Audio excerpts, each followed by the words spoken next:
Né, de o que vocês estão fazendo na universidade, no contexto da extensão popular, né, que você está vendo, né, os avanços, os desafios, e depois a gente entrar mais um pouco na questão metodológica. Então, Ok. o que vocês têm feito lá, como é que é? Olha, eu pessoalmente eu tenho participado de dois grupos de trabalho e de pesquisa e de reflexão dentro da universidade, um ligado ao Centro Paulo Freire, lá da Universidade Federal, e um grupo de reflexão, porque nós temos um grupo de educação popular. Do nosso núcleo, na pós-graduação nós temos um núcleo de teoria e história, em que eu trabalho junto com outro professor de educação popular. Então nós temos um grupo que está trabalhando sobretudo com a reflexão epistemológica da educação popular. Por que nós, como foram construídos os conceitos com os quais nós trabalhamos, os conceitos, as categorias, as noções, como é que uma teoria da educação popular pôde emergir num determinado contexto histórico, quais são os antecedentes culturais que nortearam essa teoria, que respostas essa teoria deu ao momento em que ela foi gerada, e se essas respostas continuam válidas no tempo e por quê. Uma das conclusões que a gente chega é, sobretudo, uma conclusão mais metodológica do que conteudística. Quer dizer, se certos conteúdos, certas assertivas, certas afirmações que foram feitas pela educação popular a partir de uma determinada ideia de educação popular, portanto, uma determinada ideia de educação, uma determinada ideia de pedagogia, uma determinada ideia de nação, de povo, de república, de espaço público, de libertação, de consciência, quer dizer, todas essas palavras e conceitos que estão envolvidas na ideia da educação popular, que deram respostas a uma determinada indagação histórica, final dos anos 50 e início dos anos 60, e um pouco mais prolongada, elas permanecem válidas hoje, sim e não, mas sobretudo elas permanecem válidas num aspecto metodológico. A educação popular é um pouco aquilo que Péricles dizia a respeito da polis, por exemplo, ateniense. Ele dizia, a polis é diferente da ágora. A ágora é um lugar para onde as pessoas vão para decidir os destinos da cidade, mas a polis é algo que as pessoas levam dentro dela. É uma disposição ou uma prontidão do espírito para resolver os problemas da cidade a partir do convencimento, a partir da problematização, a partir do diálogo e da palavra argumentada com o outro. A educação popular traz nela, independente dos conteúdos de suas afirmações, das suas assertivas, se elas são historicamente datadas ou não, ela traz essa metodologia que eu vou chamar aqui da polis republicana, que é a realidade não é algo dado, a realidade não é natural, todas as realidades são construídas, nossas subjetividades, nossos desejos, como foi discutido ainda agora, são todos construídos através de discursos institucionais que passam pela família, pelo trabalho, pela igreja, pela religião, pela seita, pela escola, pela universidade, pelos livros que nós lemos. Nós somos essa construção. Então o que nós estamos discutindo hoje é o que é que caracteriza de fato aquilo que nós estamos chamando de educação popular, até onde ela é válida dentro do contexto do hiperconsumo e da sociedade hiperindividualista que nós estamos vivendo hoje, e se ela ainda representa uma resposta válida para essas indagações que estão sendo formuladas hoje. Então nós estamos hoje concentrados nisso aí, e isso tem reverberado em artigos que nós temos escrito, eu tenho várias coisas escritas sobre isso, e nos trabalhos que a gente está hoje coordenando na ANPED, na Associação Nacional de Pesquisa e Pós-Graduação em Educação, o grupo de educação popular que eu coordeno nesse momento, e que tenho levado esse tipo de indagação, eu, o José Neto também, o Eimar daqui da Paraíba, temos levado então para o interior da ANPED esse tipo de indagação, quer dizer, o que é educação popular? A gente ainda pode sentar o pé num modelo, uma ideia que foi gerada e produzida nos anos 50 e 60 e ela continua válida 60 anos depois. São essas indagações que a gente está. Perfeito, perfeito. E além de todo esse estudo, que é muito interessante, você está inserido em alguma ação de extensão popular? Não. A gente tem trabalhos de extensão, mas os trabalhos de extensão que nós estamos fazendo hoje são muito mais para colocar para o público essas indagações que nós estamos fazendo dentro do nosso núcleo de estudos e de produção teórica. Certo. Então, por exemplo, no momento dos 50 anos do SEC, 50, tá bom. Dos 50 e 60, 2010. 50 anos do SEC, do Serviço de Extensão Cultural da Universidade do Recife, que Paulo Freire, me referi ainda agora na intervenção, que Paulo Freire foi o primeiro diretor do Serviço de Extensão Cultural, criando a extensão universitária na antiga Universidade do Recife, através do reitor João Alfredo da Costa Lima, já falecido também. nós fizemos uma discussão sobre o que era a extensão. Por que que a extensão surge no momento? Por que que a extensão, primeiro, por que que a extensão foi atrelada à universidade, quando a universidade era um local encastelado, exclusivista, fechado, nobiliárquico, no certo sentido, quer dizer, voltado para uma política da distinção, no sentido mesmo de Pierre Bourdieu, né? E por que é que nesse momento a universidade está se abrindo para que os seus produtos intelectuais e culturais cheguem na sociedade através de uma revista, estudos universitários que existe até hoje, de cursos de extensão, com uma ideia que nos anos 30 na França tinha feito muito sucesso, a ideia da universidade operária e que Paulo Freire está chamando agora da universidade popular. A extensão era a ideia de universidade popular, uma universidade que nós não tivemos até hoje, quer dizer, uma universidade que de fato fizesse uma distribuição de saber, de conhecimento com a sociedade de forma igualitária, quer dizer, a gente ainda está reduzido a sistema de cotas, que necessário, evidentemente, mas ainda temos essas soluções meio paliativas para resolver problemas de republicanismo universitário. Então, eu acho que a extensão ela foi fundamental nesse sentido, de um eco, de ser uma caixa de ressonância no interior da universidade das solicitações que vêm de fora dela, senão a universidade se fecha completamente. Então, nossa reflexão foi sobre isso. No primeiro momento, a nossa extensão está trabalhando sobre isso, e no segundo momento foi os 50 anos também do Movimento em Cultura Popular. Em Pernambuco, fizemos novamente um grande encontro com pessoas do Brasil inteiro, tiveram presença lá em Recife. Então, o que a gente está trabalhando hoje, vários exemplos eu poderia dar, Angicos foi outra coisa que foi comemorada lá, o Serviço de Extensão Cultural, o Movimento de Cultura Popular, o MEB, o Movimento de Educação de Base, também foi objeto de um grande seminário com inscrições e com um grande apoio da extensão universitária, no sentido da gente fazer refletir esses conceitos que tiveram grande repercussão, que foram verdadeiros divisores de água na nossa tradição escolar e pedagógica. Aquilo que foi produzido nos anos 50 e 60 foi um verdadeiro divisor de águas, e a extensão foi um resultado dessas iniciativas universitárias que tiveram lugar naquele momento, um momento delicado da história nacional, mas um momento extremamente rico, e que nós precisamos resgatar não pelo conteúdo, mas pelos métodos que eles foram capazes de desvelar, e que ainda hoje são os métodos que permitem que a gente possa, por exemplo, problematizar realidades, inquirir as nossas próprias certezas em relação a essa realidade, de se defrontar com a subjetividade que está diante de mim para perguntar a ela qual é o seu ponto de vista sobre essa realidade e por que é que o meu ponto de vista junto com o seu pode construir um novo ponto de vista a respeito dessa realidade.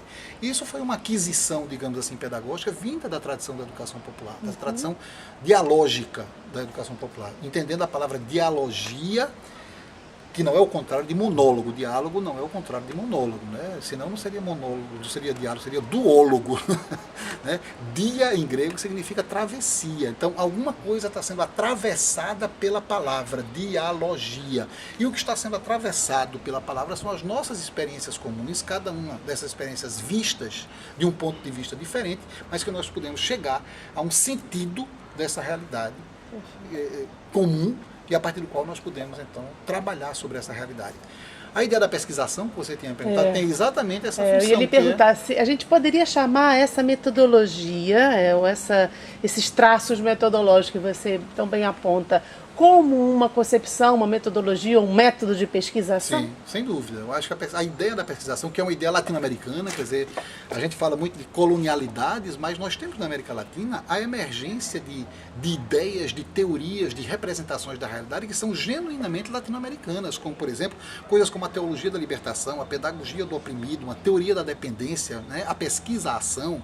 Fausto-Borda, por exemplo, eu acho que esses autores foram de um ineditismo, de uma originalidade muito grande, e que terminaram se expandindo para outros lugares. Hoje a França pratica, né, a pesquisação em vários grupos de educação popular, embora a noção de educação popular deles seja um pouco diferente da nossa, está muito mais voltada para o que a gente chamaria aqui de animação cultural. Mas eles usam essas metodologias da pesquisação. Ora, a pesquisação é exatamente a ruptura daquela ideia aristotélica, no fundo, de que existe uma realidade a ser conhecida e um sujeito que conhece essa realidade como se fosse uma coisa completamente objetiva, e um sujeito que se coloca nessa realidade segundo critérios racionais objetivos e anota, vê, descreve, conota ou denota esta realidade de acordo com uma observação que ele considera como neutra. Ora, é exatamente a ruptura epistemológica que está presente dentro da pesquisação, dizendo que a realidade é aquilo que eu construo e digo desta realidade, e que a minha intervenção nessa realidade vai depender da forma como eu me relaciono com ela. e que é em função dos significados e dos sentidos que eu atribuo a essa realidade que eu posso ou não transformá-la. Um exemplo muito simples, se eu vivesse na época de São Francisco de Assis, a ideia de pobreza para mim seria uma ideia santa, seria uma ideia santificada, uma ideia sacralizada.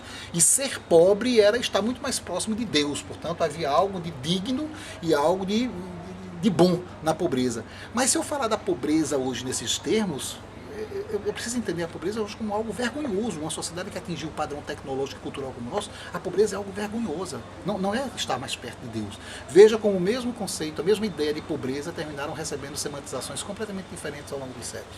É exatamente isso que eu estou falando da nossa relação com a realidade e que a pesquisação termina. Perfeito, é impossível não lembrar, e se vocês quiserem dialogar, pode dialogar também. Né? É impossível não lembrar de uma fala de Freire, que ele diz, né, para mim a realidade é muito mais do que os dados e os fatos tomados em si mesmo.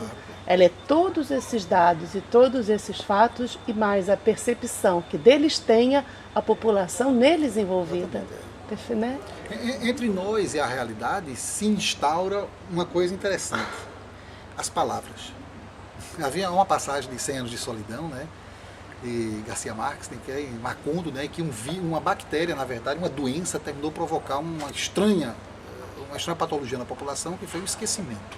As pessoas começaram a esquecer o nome das coisas e aqueles que ainda guardaram um pouco de memória para preservar quando passasse a doença, quando essa epidemia do esquecimento, da amnésia tivesse passado, então eles pudessem recordar o nome das coisas. Eles resolveram rapidamente anotar o nome das coisas e colocar: isto é uma árvore, isto é uma vaca, vaca dá leite, que misturada com café dá café com leite.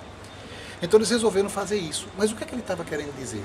Que o mundo, e Paulo Freire estava perfeitamente consciente disso, o nosso mundo começa com a nomeação desse mundo. Mas qual é o nome que nós vamos atribuir a essas coisas? Não é simplesmente dizer árvore, porque eu não falo assim, homem, mulher, câmera de filmar. Eu construo palavras, e as palavras que eu construo, e as frases que eu construo, e as sentenças que eu construo, são todas elas performativas, elas são conotativas, elas são denotativas, que mostram uma relação subjetiva minha com o mundo. É alterando ou mantendo o significado dessas palavras que eu altero ou mantenho a minha relação com o mundo. E é isso que Paulo Freire, por isso que Paulo Freire fala de dialogia, que é a travessia do mundo pela palavra. Perfeito, eu fiz a muito bom. referência sobre o dicionário. Muito bom. E assim, uma pergunta que a gente está fazendo, tentando colher assim, a visão de quem está mergulhado nesses desafios todos aí. As metodologias, as concepções de pesquisação, elas se mostram realmente muito interessantes, muito potentes, né, como foi usar tanto essa palavra aqui esses dias, para organizar uma ação a partir de um conhecimento reflexivo, de uma problematização da realidade. Isso tem um potencial mobilizador em si, né, e ele vai, e muitas vezes é por aí que se constrói uma ação efetiva, transformadora e tal. Mas a gente poderia dizer que é papel da pesquisação apenas produzir uma ação bem estruturada, ou ela produz algum outro conhecimento para além dessa ação? Veja, eu acho que quando a gente fala assim, a pesquisa iria produzir uma ação, a gente está fazendo uma separação que talvez não seja muito apropriada entre teoria e prática. Há um conto de Jorge Luiz Borges, né, que é a história de um rei que pediu aos seus geógrafos e cartógrafos para fazer um mapa do seu reino. Então, todos eles foram reunidos e cada um teve um tempo para fazer, e terminado esse tempo, cada um veio então apresentar o resultado do seu mapa do reino. Então o rei passa, olha e diz: sim, mas onde é que está aquela pedra em que eu tropecei e quebrei a perna quando eu tinha 12 anos? Mas onde está o rio onde eu me banhei quando eu era jovem? Onde está aquela árvore onde eu gravei um coração com o nome da princesa que hoje é minha esposa? Aí diz: não, nenhum desses mapas me serve. Então como é que vai resolver isso? Chame-se o sábio do reino. E ele é chamado e diz: há uma solução. Assim. Vocês fazem um mapa do mesmo tamanho do reino, em que ele contenha todas as coisas que já aconteceram, todas as coisas que existem no reino e todas as que ainda vão existir. E ele termina o conto aí. O que é que ele quis dizer com isso? Se, na verdade, é uma alegoria, uma metáfora sobre se a arte pode ou não imitar a vida, mas que a gente poderia traduzir de uma outra forma para a gente, de um ponto de vista epistemológico.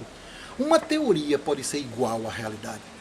Não. Uma teoria que fosse igual à realidade, como um mapa do mesmo tamanho da coisa mapeada, não serviria para coisa nenhuma. É a própria realidade. A teoria ela é uma espécie de caricatura desta realidade, mas é ela que nos serve para nos orientar nessa realidade.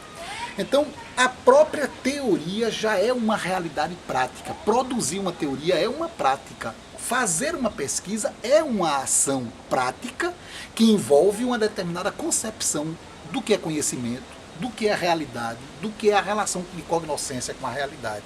Então, separar essas duas coisas, o que eu estou fazendo aqui agora é teórico ou é prático?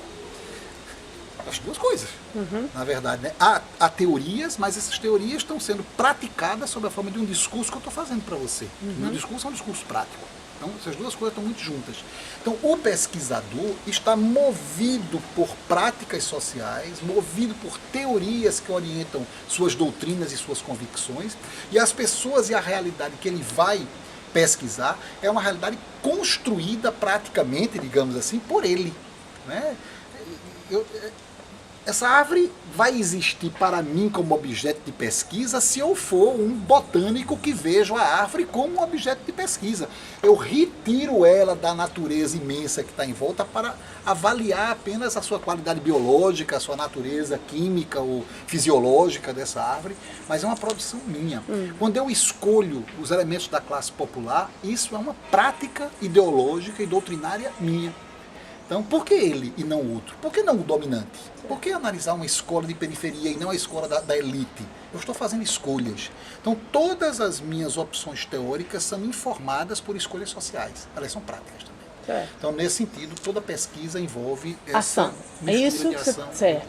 Ok. Mas a pesquisação, na concepção de Tiolent, ele diz que é uma pesquisa para a ação. Quer dizer, ela tem explicitado uma intencionalidade de que o conhecimento